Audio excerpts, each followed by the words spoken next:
Once upon a time in a kingdom far, far away, there lived a king who ruled over his people with an iron fist. He never hesitated to punish those who went against him. One day, he summoned all the wise men of the kingdom and announced, "I want all of you to leave this kingdom, and whoever comes back will be put to death." The wise men were puzzled by the king's decree, but they didn't argue with him. They knew better than to question their king. So they packed their things and left the kingdom. The king then ordered that a huge iron box be constructed. It was big enough for a person to fit inside, but it had no lock or keyhole. The king sat on a throne and watched as the people entered the box one by one until it was filled to the brim. He then ordered the lid to be welded shut so that no one could escape. The king had made a terrible mistake. There was no way out and no food or water to eat or drink, so the people inside the box slowly began to die. Their cries echoed inside the box, but no one could hear them. After a few days, only one man was still alive inside the box. When the king came to check on him, he asked to be let out of the box. The king agreed, thinking that he would finally have some answers. But when the box was opened, what he saw made him regret his actions. The one surviving man had used the last of his strength to gouge out his own eyes, and he now sat in the dark, blind. The king was deeply disturbed by this and ordered that the man be taken out of the box and cared for. The man's name was Joseph, and after regaining his senses, he explained to the king why he had blinded himself. "When I realized that I was the last one alive, and that I would soon die from hunger and thirst, I thought about my family and friends who had died alongside me.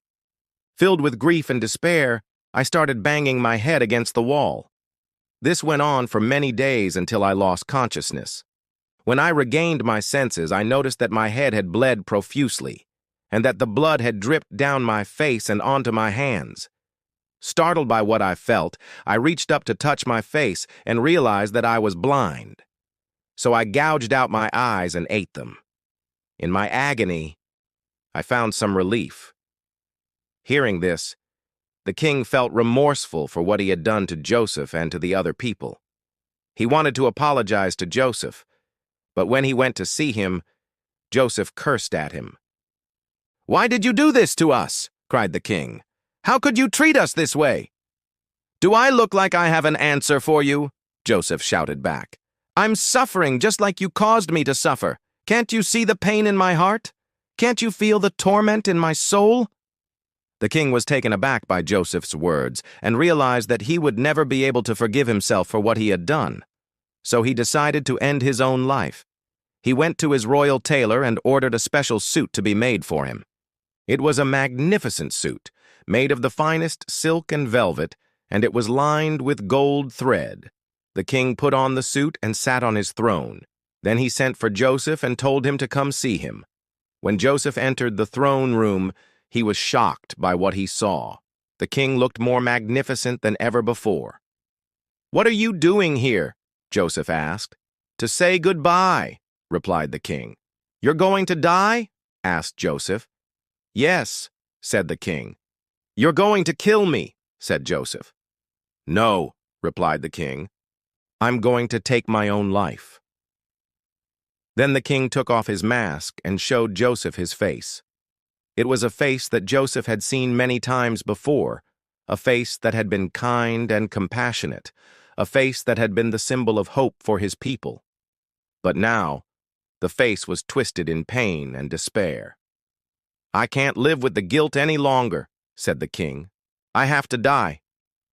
With that, the king took a deep breath and slumped forward onto his throne.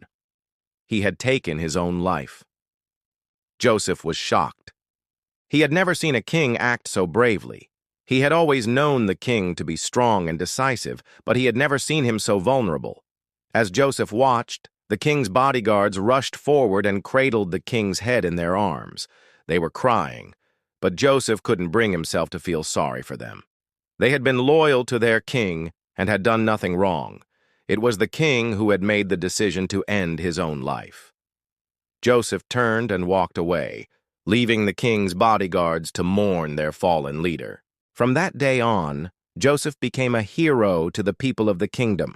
They had suffered greatly under the king's rule, but he had shown them courage in the face of adversity. He had shown them that even a king is not above the consequences of his actions. And so Joseph lived out the rest of his days in peace, knowing that he had done something great. Once upon a time, in a village nestled between rolling hills and a sparkling lake, there lived a young woman named Maya. Maya was known throughout the village for her kindness and compassion. She had a heart of gold and was always willing to lend a helping hand to those in need. However, despite her many good deeds, the villagers often overlooked and underappreciated her. They took her kindness for granted and never seemed to notice her selfless acts of generosity. One day, Maya decided that she had enough of being taken for granted. She was tired of doing nice things for the villagers and not being appreciated for it, so she came up with a plan. She went to the village square and announced to everyone that from that day forward, she would no longer be performing any acts of kindness or charity for anyone. The villagers were shocked. They couldn't believe that Maya would actually go through with it. After all, she had always been so kind and generous. At first, nothing happened. The villagers went about their daily routines without a thought to Maya's announcement. But as the days passed, they began to notice the absence of her kindness.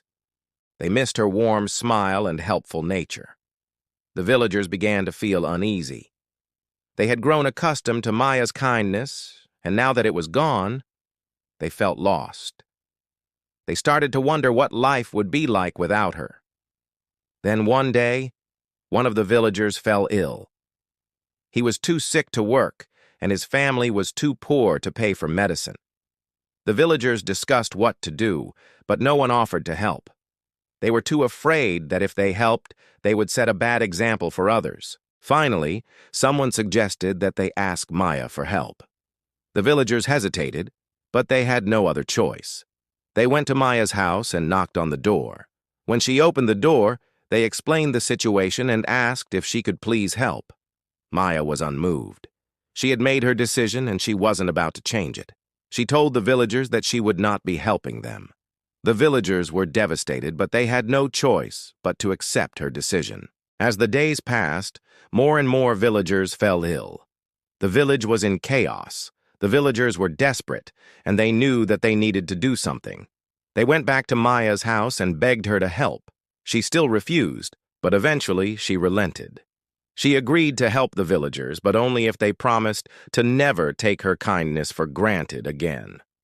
The villagers readily agreed, and Maya began to help. As the village slowly began to heal, Maya realized that she had made a mistake. She shouldn't have stopped being kind.